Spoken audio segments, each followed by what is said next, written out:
Hey there, everybody. Welcome back to Sports on the Positive Tip, where we have conversations at the intersection of sports and faith. I'm here with Kenny Squared, and this is our opening. Kenny, I think we could just put to bed the whole Mike Vrabel, Diana Rossini thing, because Vrabel came press conference because it's all the draft stuff happening, and he said that he had to have tough conversations with his family, with his team. I think his team could care less. The players, I don't know. The players are like, yeah, are you committing adultery? The players could care less. Just get us a good game plan so we can win, right? Um, but and then today it comes out he's not going to be at the draft. He's now leaving the team for a little while so that he can get counseling, which we think is outstanding, right? But I'm just wondering, Ken, why at the beginning, I mean, he's giving hints, and I wonder now if Rossini is going to give some of the same hints. He's giving hints of what maybe happened, which we really don't care about. But it's just what we do care about is just the lying right at the beginning, right? Oh, there's nothing to see here. There's nothing other, the pictures didn't show there's a lot of other people there. So why would you have to have a tough conversation with anybody? And why would you need counseling for that? And then don't get me wrong, I'm totally glad that that's the road now he's taken. It's just sometimes it takes people so long. And I was surprised with Vrabel because he's seemed to be a really stand-up guy all these years as a player in the NFL and as a coach now. What are your final thoughts here? Yeah, it does seem kind of interesting that he kind of flipped like that. Um I feel bad more for not Rossini and Vrabel, but their spouses and family as a Yeah. result of this because it is a giant mess. Yeah. Um I saw another clip this morning where Rossini people stitched together times where she was either hinting that she did crazy stuff, saying that her husband wasn't that attractive, just also and making it sound like a joke, but especially given the context now, it feels very wrong. And that's really, I think, the people most affected by this. Yeah. Good for Vrabel for kind of owning up to it without directly saying it. Although I think at this point you might as well just say it. There's no ramifications on his end. Like you're a head coach, who you talk to, your team might have an issue with that. Yeah. Uh, Yeah. Yeah. but Rossini, as a reporter, regardless of gender or whatever, as a reporter, you're supposed to be objective. And it's hard to be objective when you're sleeping with the head coach of the team. Yeah. Yeah. And I think a little bit of not all I think, but a little bit of her credibility is shot. I think because she has such a long, great track record from ESPN and now the Atlantic, I think that she'll get another shot, even if she just independently goes on her own. Um, but will teams trust her? I don't know. It's going to be really interesting. And so, staying on the legal side for 1 second, uh, I was seeing this morning that Pablo Torre is finding out more.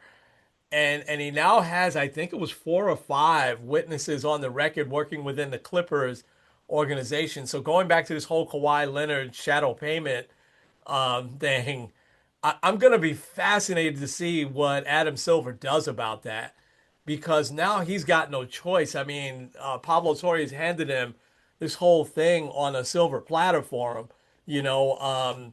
And so it seems like Steve Ballmer and the Clippers can't get out of their own way. It's just really odd. But it looks like Steve Ballmer, their owner, who really came into the rescue, right? What has it been about 10 years or so?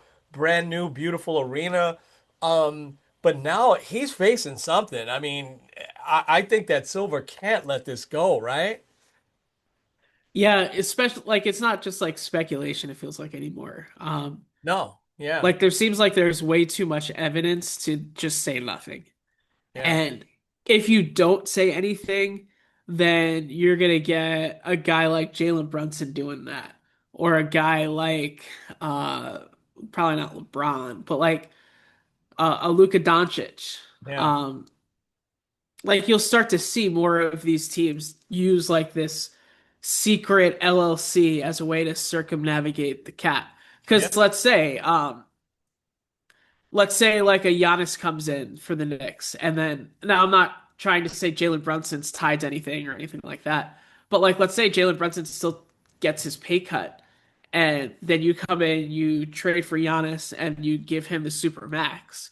Like that creates a super team in a way that kind of technically shouldn't exist. Right. And if teams can figure out a way to do this where it's not going to be like if it's not detected by the NBA, then they're just going to keep doing it. The NBA has already too many different problems with tanking, with uh the load management stuff. The last thing they need is another thing that they have to navigate and they have to fight different teams and players on. So he should come down hard on them if you're asking me.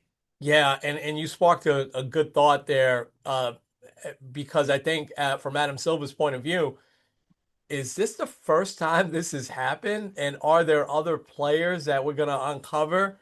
Um, and listen, we're not, of course, not saying that Jalen Brunson, this could be, but Jalen Brunson took a massive pay cut so that the Knicks can sign other players, right? He didn't take, how much did he left? He left around 80, It's like yeah, close to 100 million. close to 100 million on the table, right? So would the Knicks have, cut that sort of deal so that he does get some of that money from a shadow company? I hope not, but this maybe is one of Silver's worst nightmares. And you're right, the NBA has a lot of stuff, and um, some of this stuff has gone on for a long time. With the under the table free agents. In fact, bringing up Jalen Brunson, Mark Cuban still hasn't forgiven them. Because that seemed to be a done deal before it was a done deal. And Cuban presented a lot of evidence, and the Knicks did lose. What did they lose? A draft pick, I think, second round draft pick or something like that for tampering Yeah. with Brunson. So it's really a good point. I'm gonna be fascinated to see what happens with this story. And I love Kawhi Leonard. I always thought he's one of the best players in the NBA, but he just doesn't play as much. He played a lot this year. All right, we got a lot to get to. NBA, we're gonna start with. We're gonna mix in real quick the NBA draft, and I really want to hear your point of view with the whole Dexter Lawrence trade now on what the Giants you think are gonna do. They're in a great position now. We certainly gonna go to your rankings in baseball, and yes, the Mets won last night. Yay! First time in a couple Oh, of weeks. Yeah. I have a fun stat with that I can share with you later. Okay. All right. Sounds good. Inspiration as well. You ready to get this going? Let's get into it. This episode of Sports on the Positive Tip is brought to you by the Tavern Coffee House. Attention, coffee lovers. Are you craving the perfect cup of coffee to start your day? Well, look no further than the Tavern Coffee House. It's located at 12302 Buckeye Road in Cleveland, Ohio. You can also check them out and order your coffee at thetaverncoffee.com. Hey there, everybody. This is Kenny and Kenny Squared. with the Sports on the Positive Tip podcast. And Kenny, so much going on. This is such a fun time of year.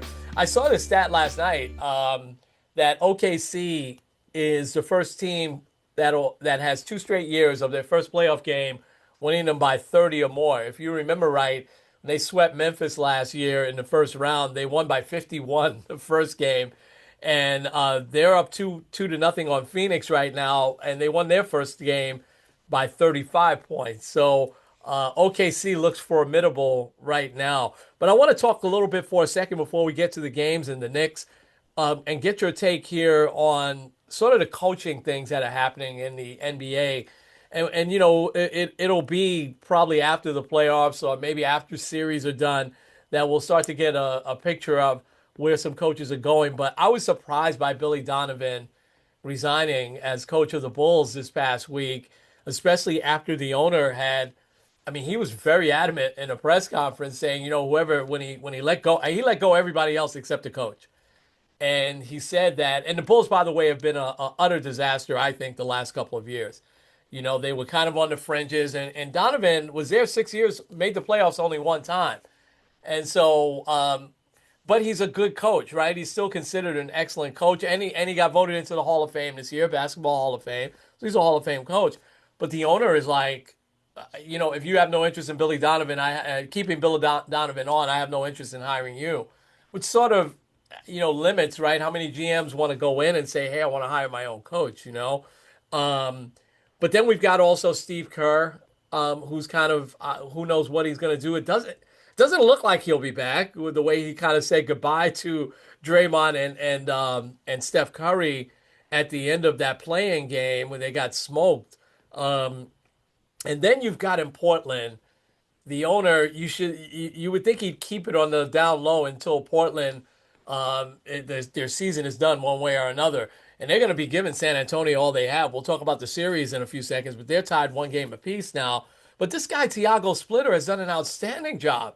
Think about all of the distractions. I mean, they finished 42 and 40, but think about all the distractions with Chauncey Billups and all the gambling stuff, and he's got them now in the thick of the playoffs. And the owner comes out and says, "Yeah, I'm on a full coaching search, you know." And he's a new owner, so he has a right to start over again and everything like that. So I'm interested to hear your take on all of those, particularly what's going on with Billy Donovan. Yeah, the Billy Donovan thing to me is a little weird. Um, because also like maybe he's just in a spot where he just doesn't want to rebuild again. Because it seems like that's where the Bulls are at. Yeah, And I guess we'll kind of see how the lottery lands and all that jazz. But I'm curious where he's gonna land because if Golden State's there and Steph Curry stays, I don't know if Draymond's gonna stay. Um, I guess we'll kind of see how that goes. Because I think that would be a good spot for him. Also, we see it every year, where one of these teams has an early exit or they kind of somewhat implode and the team moves off of the head coach. I don't really have a gauge on who that would be because like I'm looking at the teams here. I mean, obviously the Thunder, they're not firing their coach. The Spurs, Nuggets, they just no, hired them. The Lakers, they're up 2-0 and also they're doing it without Luca. So I think if they like imploded, maybe, especially since they're changing owners, the Rockets potentially, Udoka's been there a couple years. They were supposed to take that step up. They ended up at the 5 seed. yeah, Minnesota, I don't think Minnesota would be that crazy. Um, like in looking at these, the Pistons no, Celtics no. I don't think the Knicks would fire Mike Brown after a year, but you never know. mm, Uh, I don't think the Cavaliers will fire Atkinson. Raptors, Hawks, Sixers, like none of those guys are yeah, like none of no, those guys are going. no, But you never know. Sometimes there's always a stunner. We didn't think Thibodeau would be fired. yeah, Um, yeah. We were we stunned. thought Yeah, he was fine. yeah, Um, but I think it'll be interesting to see where Billy Donovan lands. I think as we were talking before, I think that he could also be one of those guys that lands in a college job, or he could be a broadcaster for a year and kind of sees what the landscape looks like next year. hmm Um, Steve Kerr to me is the most interesting. I think it's time. The Warriors is probably the greatest dynasty we've seen since 2000, probably since like the Shaq and Kobe Lakers. hmm Um, they had an excellent run. Steph Curry, Hall of Famer. Draymond Green, potentially a Hall of Famer. Klay Thompson, also potentially a Hall of Famer. Uh, Steve Kerr, too, as a head coach, he's done an excellent job.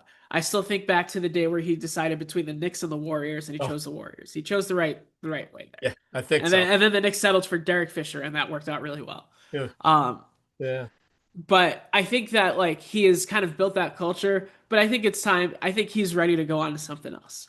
And really, he's like one of those guys, kind of like Billy Donovan. But I think with Kerr, he could do literally whatever he wants. Like yeah, if he wants to go and be a GM, he'll kill at it. If he wants to be a broadcaster again, he'll kill at it. yeah, If he wants to coach somewhere, I feel like he probably doesn't want to coach somewhere. yeah. But he could do whatever he wants. I'm very curious to see where he ends up. Yeah, yeah, yeah. It's going to be fascinating because there's so much in the offseason. We're nowhere near there yet, but it's so much in the offseason with Giannis and with these coaches. All right, let's first start with the Knicks. And I was starting to get a little deja vu when they lost that game, um, to the Hawks, and it's tied one apiece. They woke the Hawks up a little bit. I thought that was a mistake when Mitch stepped over Dyson Daniels. I didn't, that's kind of one of those unwritten rules in the NBA, right? And he purposely did it, right? He could have easily just stepped to the side, but he took like two steps over him, and and then the whole, CJ McCollum. A lot of people, because he's kind of been out of the spotlight now for a few years, but Portland was winning playoff series with him and Lillard back in the day, not too long ago, right? And but because he's been traded around a lot, New Orleans and Washington, now landing here with the Hawks. I mean, they've got a really good nucleus, and he's the veteran on that team. I mean, he's got ice water in his veins. He's not going to get intimidated by Madison Square Garden. So I thought the chirping that started, and I don't know who started it, but to kind of get him fired up, I thought was a mistake. And you kind of let this team back into it, and now they've got confidence. But I was getting deja vu from the Indiana series last year. I guess it was game one, right? Where they came back. I mean, it wasn't as big of a comeback. They were up 12 points in the fourth quarter, and you got to win that game. But overall, in a series perspective, I'm not too worried. I still think the Knicks will take this in 5 or 6. I think they'll come out. I thought the game one plan was great, and I thought they got away from that when involving Towns. I mean, he didn't get any points in the fourth quarter, but they didn't get the ball to him. He was playing great. He was. They have nobody to guard him. And this is what I'm saying with Towns is it is a nightmare matchup for a lot of teams in the NBA, and so I'm confident still. I thought it was a bad loss. I'll just put it that way. But I think they'll come right back. I think the Hawks being at home, but you know what? You're gonna hear a lot of Knicks fans in Atlanta. Every time they go to Atlanta, there's a lot of Knicks fans down there. So curious to hear now your thoughts, and then we'll talk a little bit about the rest of these series, which are really starting to shape up to be great series. Start with this fun trivia. This is the second time the Knicks blew a 12-point lead entering the fourth quarter. Ugh. Do you know the other time? It was probably the Reggie Miller game, right? It's the Reggie Miller game. Yeah, Um, yeah, yeah. so that's frustrating. Yeah. But something that I heard a couple times, and I think it's interesting, and I'm curious to see what you think about this. Why does it always seem like more than any other team, the Knicks seem to always have a villain at Madison Square Garden? Uh-uh. Like, because you look here, like, first of all, CJ McCollum, a lot of people are saying, like, this dude's the nicest guy ever. And I don't know why people are villainizing him. Like, I mean, I get it, but still, it's kind of crazy. But, like, last year, Tyrese Halliburton.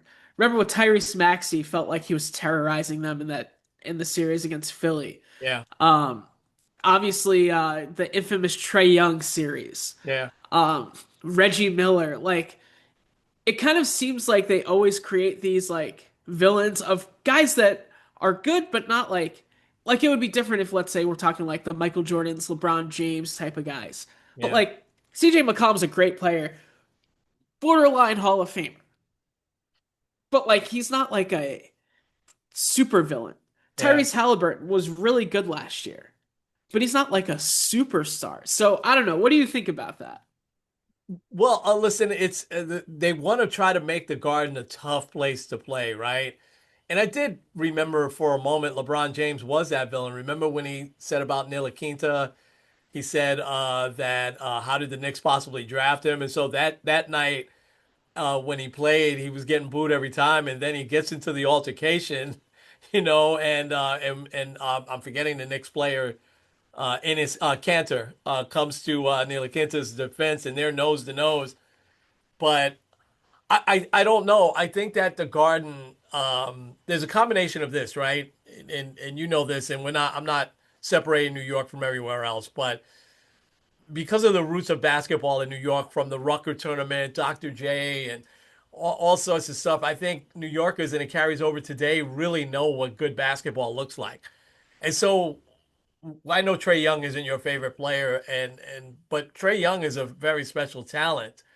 And I think the Knicks fans, it's almost like a badge of honor when they try to turn that guy into a villain because they're recognizing this guy's really good. And I think that's what they recognize about McCallum, who, like you said, has never been a villain anywhere else. He's been, ultimate teammate, a leader, and by all accounts, a super nice guy. And Trey Young, not so much. And I've never seen McCallum talk trash until the other night. He's like, I mean, he's been playing the NBA a long time now. And so I think that's the reason why I think said expression game recognizes game. And I think here in New York, the Garden fans, and you and I have been at the Garden a lot of times for not just NBA basketball, right? But for college basketball. and the fans are the same way, where they recognize when they see somebody, therefore they think if they boo them or villainize them, that it's going to make them lesser than. And a lot of times that backfires, and it did the other night. Yeah, because like that, I think really it gave McCollum like Yeah. the fuel to like just absolutely dominate. I think the Knicks will be fine in this series.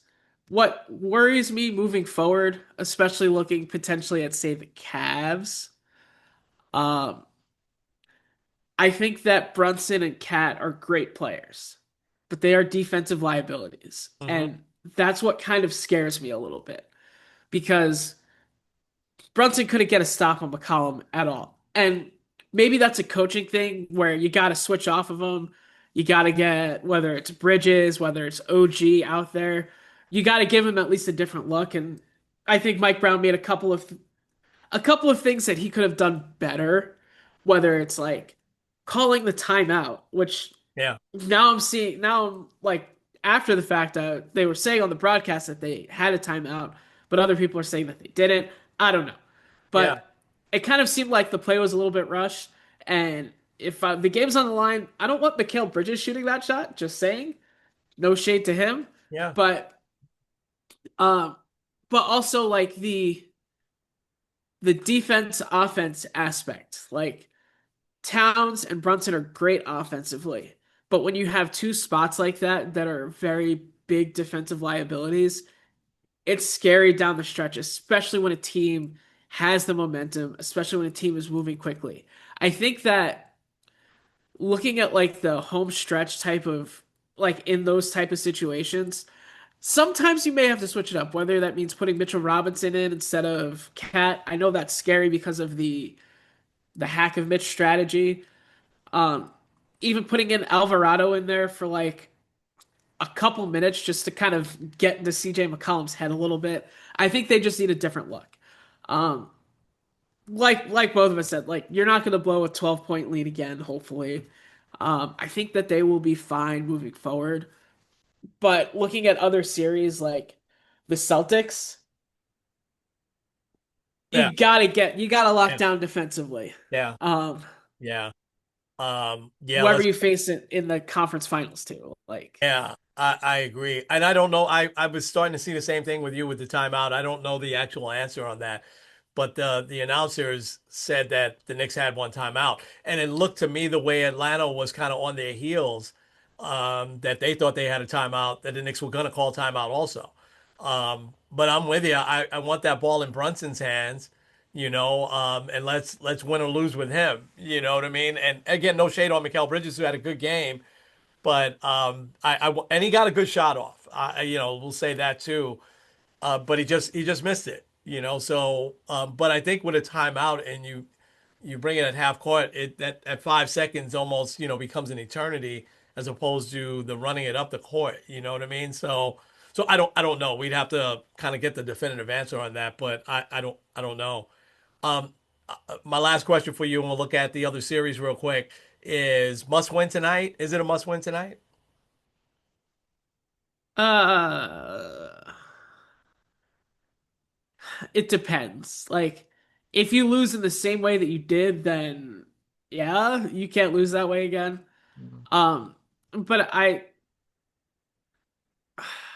because they still have plenty of games on at Madison Square Garden. Yeah, yeah, So I lean no, but very soft no. yeah, yeah. Okay, all right. Um, I just want to win tonight. Just get. I mean, they that game one was almost a perfect game throughout. And it was almost a perfect game. For the first three quarters in game two. So I think that they need to win tonight. I really do. I don't a must win. I won't go that far, but because it's still early in the series. What series has fascinated you so far out of all the ones? You mentioned Cavs Toronto. I don't think that's been too interesting so far. Um, Celtics Sixers, I think, has been kind of interesting. Remember we said this last week that Edgecombe and Maxey are two guys when you have older veteran teams that aren't as athletic, i.e., the Celtics or Knicks, that those two guys are going to give headaches, and they did in game two. And then there's a couple of really interesting series in the West. Which one has fascinated you the most? I think to me the most fascinating is Minnesota, Denver. Mm, Um, because although I think Denver still has the edge, there's just something about those two. Like it's like a weird type of rivalry right now with them, and I kind of like that because mhm. it seems like they play every year, and it seems like they always have like this very dramatic 6 or 7 game series. So Yeah, yeah, yeah, right now, I'm very interested as to what how that's going to end up. yeah. Um, I that one is fascinating, and I think that with hopefully Wimby comes back sooner rather than later. That was an awful fall that he took. And Portland, I mean, that was a great win the way they came back there in the last 2 minutes or so. Thank goodness that game wasn't on too late, so I got to watch some of that as I was sulking after the Mets had lost, you know. Um, but the series so far that's fascinating me the most is the Lakers and Rockets. And, I got a chance to see some of the games Saturday night, I guess it was. And LeBron James was playing such a different game. He was the playmaker. And I mean, the Lakers were almost playing perfect basketball, moving the ball around, getting the good shot. And okay, we'll give him that game because Kevin Durant didn't play, but then he plays in game two, and the Lakers still win, and so who would have thought that the Lakers, without their two guys, two of their three best players, would be up 2 games to nothing on the Rockets, even though they had a better record than the Rockets this year. I was thinking, okay, that's going to be 1-1 at the worst. And but now you're going to Houston, but all the pressure in the world is all about must win is on the Rockets. That's the one that has fascinated me the most so far. Yeah, that one I think has been very interesting because we have kind of seen a little bit of the vintage LeBron James. Something I texted you this yesterday that I was thinking about is like, okay, so when LeBron entered the league 23 years ago, who was the oldest player or the longest NBA tenured player at that point? I forgot the guy's name, but Kevin 1984 was when Willis. he started. Yeah, There, Kevin there you Willis. go. Yeah, yeah, Um, 1984.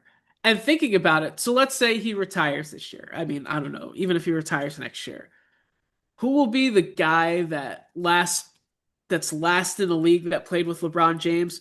Probably a guy like Cooper Flag, yeah, maybe a Wemby or someone like that. And yeah. like let's say they play 15 years. Like his people that have played against LeBron James can span from 1984 till roughly 2040. That's crazy. It is crazy. I can't even fathom that. And when you brought up the name Kevin Willis, he was a pretty good player with the Hawks for a long time. And so and you go to show you how old he was. He was famous for I want to say it was the playoffs in '86 or '87, and he got into this big fight with Danny Ainge, bench clearing brawl. And so it's Danny Ainge is not a young guy anymore. So that is just fascinating that he was still playing when LeBron James started. And I know he played a long time, but I think that's fascinating. Um, I wanted to ask you one other question about the playoffs, and then we'll move over. I think we'll sprinkle a little football here in before we get to baseball. Um, the Sixers Celtics series is my second fascination because of what I named. What are your thoughts on that series? Or were the Sixers just lucky to get a game? Yeah, I think they were just kind of lucky to get a game. A little more surprising that didn't happen at Philly than anything else. Um, the only thing that I would say is I don't know if this was the signature Joel Embiid game necessarily, and I think that he could still probably pull that off. Yeah, Um, I feel like if you feed it to Embiid and he actually can stay healthy throughout it, this could be an intriguing series because kind of similar to their matchup with the Knicks, they don't really have a guy that can stop him down low yeah, and can also defend him on the perimeter. yeah, Granted, the Celtics when they are on point and they are hitting their threes, it's basically unstoppable as we saw at times this year as we've seen last year. Um but if they're showing a little bit of humanity in there, and Embiid is on fire. Don't be surprised if this goes 6 games, Yeah, potentially yeah, seven. yeah, yeah. And the one series we didn't mention yet, the Pistons came back relatively handily. It was a close game. I think it was tied at halftime. We're talking about Pistons and Magic.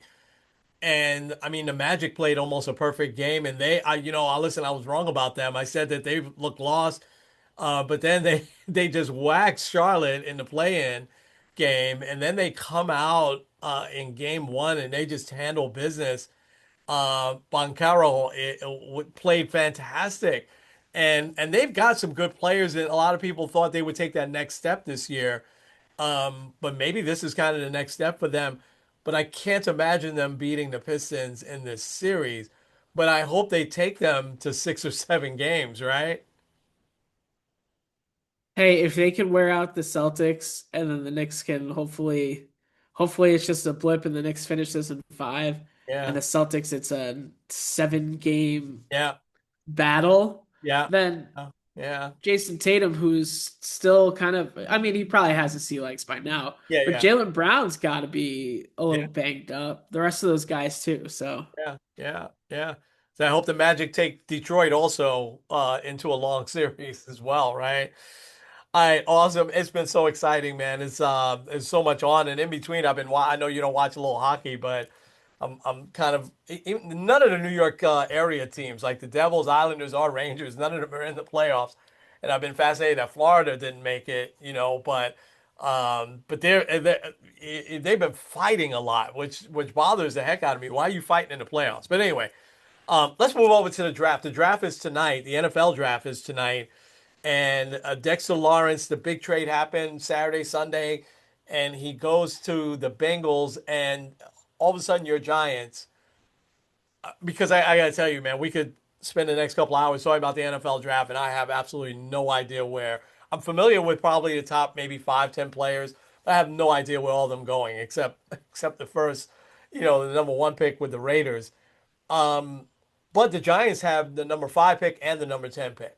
So talk to me about your thoughts of now Dexter Lawrence being a Bengal, and where do the Giants go tonight?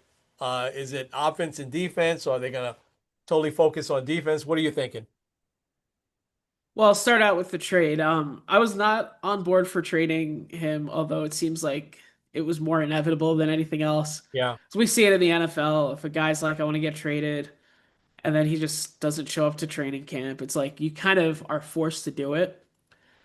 But getting the 10th overall pick to me is like it's rare that you see win-win trades in the NFL, but I think this might be one of those win-win trades because the Bengals they desperately needed help on the off or the defensive side, Mm-hmm. and they got one of the best defensive players in the league in Yeah. Dexter Lawrence. Yeah. But Yeah. then now the Giants can kind of reset and get guys that kind of fit what Harbaugh wants to do.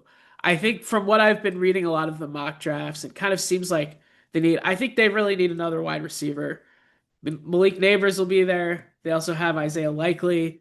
I think that you add that other top flight receiver, I think that they'll be good. A lot of people are also saying the linebacker from Ohio State at number 5. I've seen a little bit of Jeremiah Love also. Yeah. Yeah. Um, although He's if the running Titans back. take him, Is he the running back from Notre Dame? Yeah. Okay. Got yeah. So honestly, I think they gotta go one offensive weapon as well as a defensive player. Especially you're looking at Jackson Dart, giving him as many weapons as possible, trying to design a new system and trying to design a new culture. I think this really works well for them. Yeah. Yeah. It's going to be fascinating. And so how many remotes do we have for tonight, right? For me, the Mets, the Knicks. Actually, I'm going to put the Knicks first, so they'll be on the regular TV. The Mets will be on the iPad, and maybe I'll check in on the draft here and there. Because it's going to be a big night. I think that the Giants. What's so I'm with you. I hated that Dexter Lawrence had to go because I mean he's been a great player on some bad teams. And we talked about this last week, so we don't have to rehash it, but he deserved to get paid. I totally and he watched these other defensive players who aren't really all that much better than him get a lot more money. And so I totally understood that. And it just became apparent the Giants weren't going to do it. So this is the next best scenario that, they get this high draft pick for him. I was stunned that Cincy gave that up. I think that Cincy is seeing that they have a window here that could be closing with Burrow and these great wide receivers that they have, and they can't even get into the playoffs the last couple of years. So now they re-sign, Hendrickson, which was a great move. But now you bring in a guy like Lawrence. I mean, that's a formidable defensive line. And so maybe there's an urgency in Cincy for them to give up their number one pick like that. And so, but I think it's going to work out for the Giants. I trust in their brain trust, so to speak, that they'll have a couple of great picks here of some solid NFL, if not great NFL players down the road. So while I would have preferred Lawrence stay here, I think this is the next best scenario, right? Yeah. It also just kind of makes you think about because like people are always talking about Miles Garrett potentially getting traded. Like Yeah. you got the 10th overall pick for a very top Oh, flight defensive yeah. player. I can only imagine what a guy like Miles Garrett would get. I Miles don't think Garrett. that the Browns will do it. No. I think if they did it, Yeah. everyone in Cleveland would crash out because he is the guy now. But Yeah. If he held out and he demanded a trade, they'd almost have to. Now these NFL guys, man, they have a lot of leverage. And I think even now more than the NBA. I mean, look at Giannis. This has been a year, and they still haven't traded him yet. But he also his character. He won't. And I'm not saying Anthony Davis has bad character, but you remember when he forced his way out of New Orleans to the Lakers, he just said, "I'm not playing anymore," and just sat on the bench, for half the season. So. he Um, had the that's all folks in his yeah, last game as a yes, Pelican. I remember that. Yes. Um, all right. I'm going to pull your screen up. Let's get into some baseball. It's been an interesting few weeks, and I am so happy that I have to let me find that first.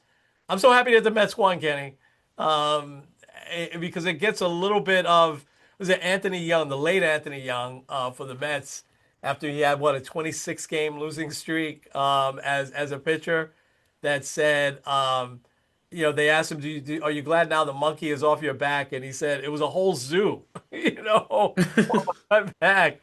And that's a famous line. And I got to say, for the Mets, I think it was starting to become a whole zoo that was on their back. And so now let's see. Let's start to put string some wins together here. You have another game with the Twins. Twins aren't a bad team at all, by the way. Um, and but then you have the Rockies, who also I don't think is a terrible team. But boy, oh boy, looking at your rankings here, the script has been flipped a lot. And I want you to get into these teams that are struggling. And I jotted them down because now a little bit of the focus off the Mets. And I think the focus squarely on the Phillies. And Rob Thompson, who I think is an excellent manager, he's probably more on the clock than Mendoza is.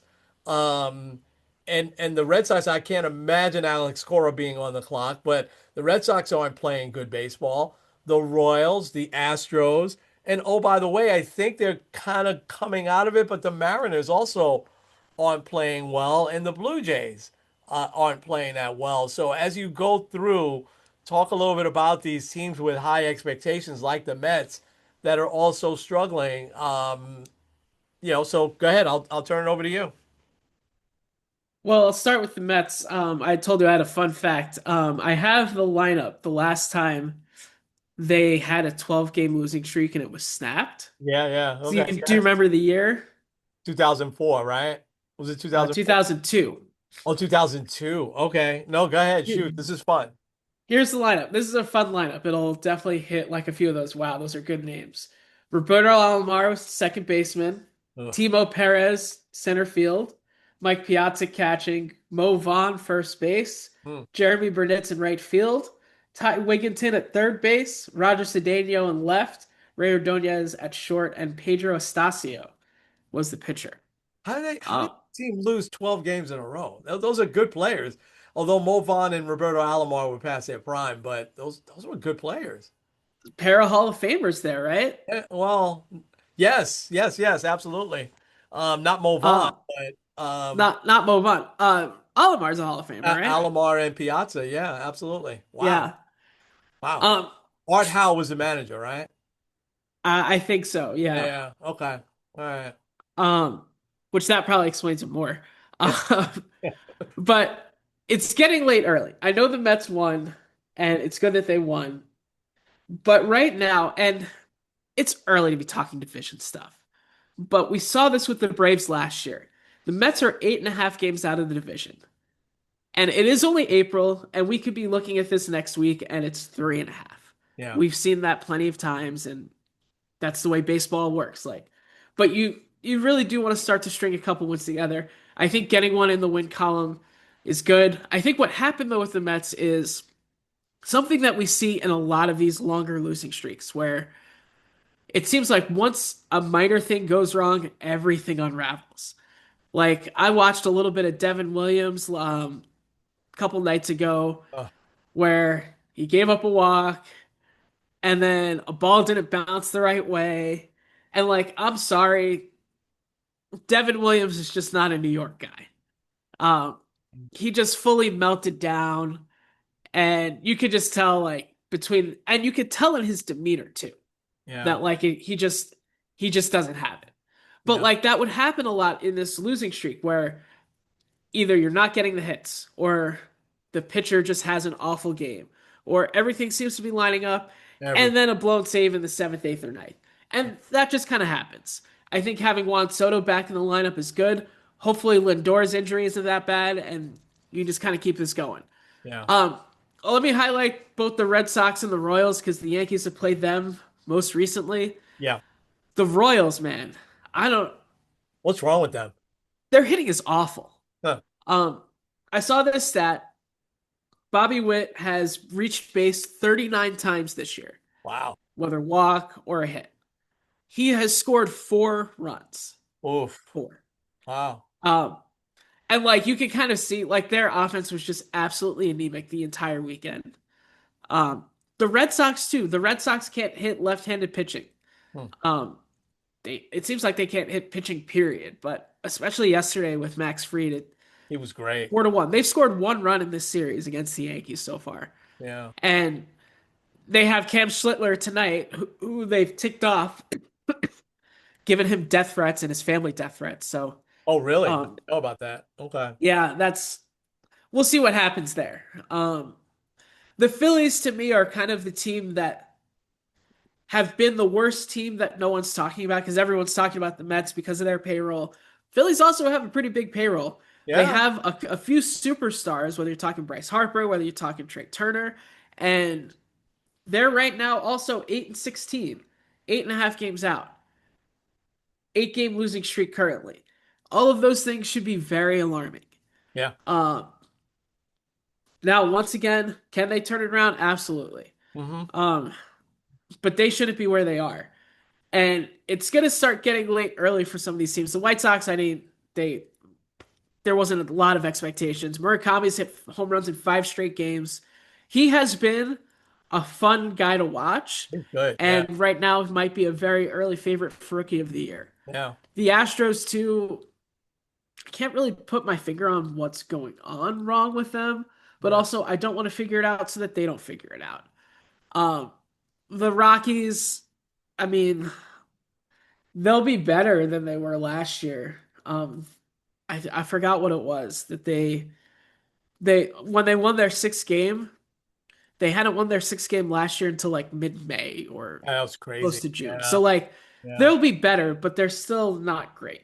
Right. Um, the next tier, it's gonna be May. Shout out Backstreet Boys.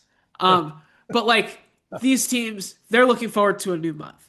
It hasn't been great for them. It's been okay, but they know that this is just the nature of baseball. The the Orioles have played better recently, but they're still not where a lot of people expected them to be. Um, the the Giants also better, but not where they're supposed to be. Mm. Seattle is probably the most puzzling one. I think a lot of it starts with Cal Raleigh. Mm-hmm. I'll pull up his full numbers because they're alarming. Um, he's batting 198 with 5 home runs, 14 RBIs, a 667 OPS. Mm. I mean, obviously the home runs were there last year, and that'll help your OPS. But he was at 247 with a 948 OPS last year. Mm. Um, it's early. He might be part of the um WBC fog, Yeah. which like all three of their big players are a part of that, and I think that could be part of why they're struggling. Josh Naylor's at 194 with 2 home runs. Mm. Um, Julio is playing at least a little bit better, 245, but he's only got 1 home run, 8 RBIs. It's not great, Yeah. but also they might be the because like everyone every time the WBC comes around, people are always like, "Oh my gosh, like this is why I don't want my players going because they always get hurt." Mm-hmm. Sometimes it's also a little bit of a struggling month, or Edwin Diaz, who we can get to later. Um, but I think that's more them. The Blue Jays I can't figure out, Mm. and also I kind of hope they keep this up. Mm-hmm. Um, Yeah. because like they should be better than they are, but it kind of just seems like that some of the guys just aren't meshing. I don't think they miss Bo Bichette that much. I Right. know Bo Bichette was good, but I don't think they Yeah. miss him that much. Yeah. Um, Washington's kind of been good, but not great. Detroit also, I mean, we looked at that rotation. We're like, oh, wow, that's really good. They're 13 and 12. I think probably the most alarming thing for them has been Tarek Skubal. I'll pull up his. Yeah, I had heard about that, that he wasn't being Oh, invincible like he was last year. well, I've heard that too. And now I'm looking at his numbers and I'm like, no, he's good. 3 and 2, 2.08 ERA, 30 innings, 33 strikeouts, .96 whip. Like, Mm-hmm. I don't know why that's bad. People are acting Not like he's bad. struggling. Yeah, yeah. No, that's not bad. Like obviously he's not Jose Soriano with a .24 ERA. But like he's still good. I mean, Oh 20, yeah. 208 would be good for a full season. Yeah, yeah, of course. Um, Glass half full. I think these 8 teams, like if you're looking at it, we're really happy where we are here Mm-hmm. 5 weeks into the season. Um, like I think especially the Diamondbacks. The Diamondbacks have been, I think, one of the more pleasant surprises this year. They are 14 and 10. Mm-hmm. They kind of haven't missed a beat here. The Guardians, they're 14 and 12. They're not great, but they're leading the division. Mm-hmm. The Angels, 12 and 14, still pretty good though. Same with the Marlins. Mm-hmm. I mean, who would have had the Angels above the Mariners and the Marlins above both the Mets and the Phillies this late in the season? Mm-hmm. Good for them. Um, you talked about the Twins. Obviously, the Mets are playing the Twins this week. Yeah, they're a good team. They've been a good team. Yeah, I think one of the more pleasant surprises this year, as well as the A's, who continue to lead the AL West somehow. yeah, Um, the thing is, though, and I'll get to the next tier that kind of explains this. A lot of the American League teams are, for the most part, mid. yeah. I mean, the Yankees have the best record at 15 and 9. Mm-hmm. The next best is the Rays, who Oh, are 13 and 11. mm, Like everyone is kind of in that 500-ish range. yeah, Texas is there, Tampa's there. Um, but the best division in baseball, and it's not even close, is the NL Central. That's why yeah, they have their own tier, minus the Reds, who are a top 5 team. yeah. Um, every team in that division has a record of 13 and 10 or better. The Brewers have the worst record in their division at 13 and 10. Wow. Um, it has been crazy, and Mhm. I guess they're just like beating up on like the mid American League teams. Like a lot of interleague play is probably part of that.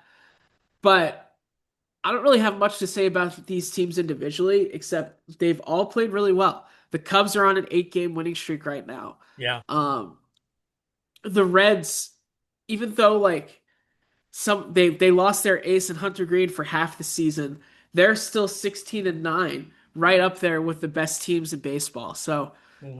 The NL Central has just been excellent, so I wanted to make sure I shout them out. Yeah. Um, the top five teams, you got the Braves who have been consistent. I don't think they've lost a series this year, so that's good for them. Um, the Dodgers are showing little signs of wear and tear. Shohei Ohtani's long, was it 53 game on base streak ended last night. He also finally gave up a run, so his ERA is a whopping .38. Wow. Um, but Amazing. like seriously though, I think one of their bigger concerns moving forward is the Edwin Diaz injury. Um, and people are laughing and they deserve all of the laughter, but they're showing why they build a super team because injuries happen. Yep. And when an injury happens to a team like, let's say the Guardians lost Jose Ramirez for the year, you would feel like the season's over. Right. If if like I don't know, if the Twins lost Byron Buxton for a long time, Oh, you yeah. feel like, man, I don't know if we could carry that off. Yeah. But like they have Tanner Scott, who wasn't great last year, but they have that option. He better step Um, up. yeah, Yeah. he really needs to step Yeah. up. He needs to step up, earn some of that money, that big contract he signed. Right. So like I think this is why you look at some teams where it's like, man, I feel like it's overkill. No, injuries happen. Hmm. And like I look at like say the Yankees get God forbid another injury in their rotation. You got guys that you can kind of plug in there. And I think Hmm. that's what kind of can be big. Um, Shout out to the Padres. The Padres have been excellent this year. Technically, because of tiebreakers, are in first place. Who would have thought that? Yeah. Uh, Yeah. and then I'll say a couple things on the Yankees. I think they're starting pitching in this. They've won four in a row, five in a row. Uh-huh. Um, I believe their starting pitching is like .38 ERA or something like that. Yeah. It's been a lot of their starting pitching, which has then helped the bullpen. Um, Ahmed Rosario, your boy, four RBIs yesterday in the 4-1 win. Um, like it's been, I think one of the bigger things is it's not just Aaron Judge and then a bunch of random guys. Like Ben Rice has been excellent this year. Stanton, who's started off hot, got a little bit cold. He had a big game a couple days ago. Um, it's been a lot of different other guys. The only guys that really haven't hit, Jazz Chisholm has struggled. Um, Ryan McMahon has not. He had the big home run on Friday night, but other than that, hasn't done much. Hmm. But overall, I think the Yankees should be very happy with where they're at. Cam Schlittler going tonight. Hopefully, he can shut down the Red Sox, sweep them out of Fenway. Yeah. Yeah, a great job on this, and I agree with everything you said on the Yankees. I've tuned in a little bit when I could to the Yankees, and they're playing well. I know they went through a little bit of a rough patch there. One of Devin Williams' meltdown was Sunday against the Cubs, where he gave up a pinch hit. He walks too many guys. I don't know what the Mets do. He didn't close the game last night. They gave it to Weaver, who hadn't been great, but he was great last night. Um, but he gives up the pinch hit double, of course, to one Michael Conforto. Um, and and it wasn't even close. I mean, it was a shot down the line that he hit and that tied the game up. I mean, it's just demoralizing when you lose those games that, you have the lead, or at least, that game they had the lead, and the other night they tried to tie, and you're walking these guys left and right. Um, but I think there was something else I wanted to say about one of the top tier teams there, but the thought went out of my head. Oh, Cincinnati. I'll just say two words, man. Terry Francona. His he's gotten them off to a good start. Remember, they didn't get off to a good start last year. They just, after the All-Star break, it built and built with them to where they made the playoffs. And you're right. Everything you said about the Dodgers is right. I mean, Kyle Tucker, I hear, is also hurt as well. So you sign these guys, they have such a deep team. It's a long season. It is really a long season. So, all right. Um, Ready to get to some inspiration? Yeah, let's go. All right, I'll be quick. My inspiration comes from, I want you to picture this little young pup. His name too is Kenny, and He runs home after school because he's fallen in love with baseball. He's fallen in love with the New York Mets. And the Mets gave him the thrill still of his lifetime when they won the World Series in 1969. So I'm not quite 10 yet, and it's still early in the season, but the Mets are playing a day game against the San Diego Padres. Oh, that's what I was going to say. Let me come back to this in a second. The Padres, did you catch this? Made one of those again low risk, high reward signings. They signed Lucas Giolito, Yeah. and so I mean the Padres have been so shrewd, and those moves that they made so far have been paying off for them. So we'll see. So now coming back to the Padres, it was 56 years ago yesterday that I run home. I don't even put down my school bag, and I turn on the TV, and sure enough, the Mets are like in the fifth or sixth inning. So they were in the sixth inning, and the Padres get their last hit of the day. And Tom Seaver, who again was the first athlete that I fell in love with, man, I just loved him. Um, Strikes out the last 10 batters of the Padres, and it was just the thrill of a lifetime. The Met announcers go crazy, and at the time, that's a record. Tom Seaver strikes out 19 guys. A few guys have done that since, right? Kerry Wood, Roger Clemens. And then last year, a couple of guys, was it last year or the year before? A couple of guys, Aaron Nola, and I'm forgetting the other one. It's one of it's Corbin Burns, right? They both struck out. If it wasn't last year, it was the year before. I think it's the year before. Corbin Burns was still with Milwaukee. They struck out 10 in a row, and ironically, Aaron Nola did it against the Mets at Citi Field. Um, but that was a record that stood for a long time. It was amazing, and I popped up on this day in baseball history yesterday, and there's no Christian aspect to it, except as a kid, not even 10 years old yet. I was so in love with baseball, and that moment is etched in my mind. I could probably remember most of the batters: Jerry Morales, Nate Colbert, Cito Gaston, who you would know as a manager, were some of the players that Tom Seaver struck out that day. But it was amazing that 10 strikeouts in a row, 19 strikeout game against the Padres 56 years ago yesterday. That's my inspiration.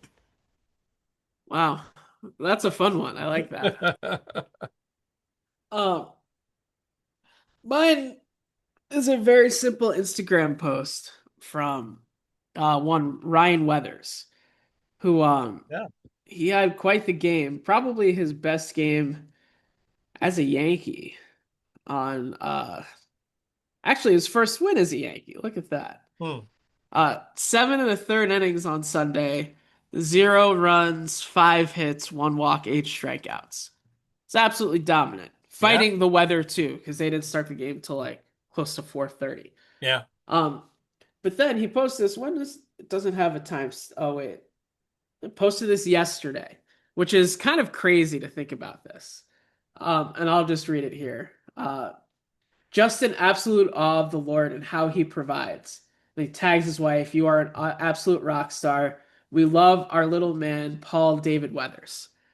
So they had a baby yesterday. Wow. Um, Wow. so That's crazy. so congratulations to Ryan Weathers. Yeah. First Yankee win on Sunday, and then probably, I don't know, first baby or whatever, but congrats on being a dad. He's having a good week. You Yeah. can't, it doesn't get better than having a baby, right? And healthy and everything like that. That's awesome. I love that. Love that. All right, bud. The great time of year. Hopefully, the spring it starts to get a little warmer today, and because hopefully the Knicks will advance and continue to win. We have a warm spring here, and hopefully the Mets will turn this around. Yankees still doing well. Nobody else is playing. No other New York teams are playing. Good luck to the Giants and Jets tonight, and should be fascinating night all around sports. So, Kenny, take us home. Yeah, this is Kenny Squared N. Kenny. Sports on the Positive Tip. We'll see you guys next week.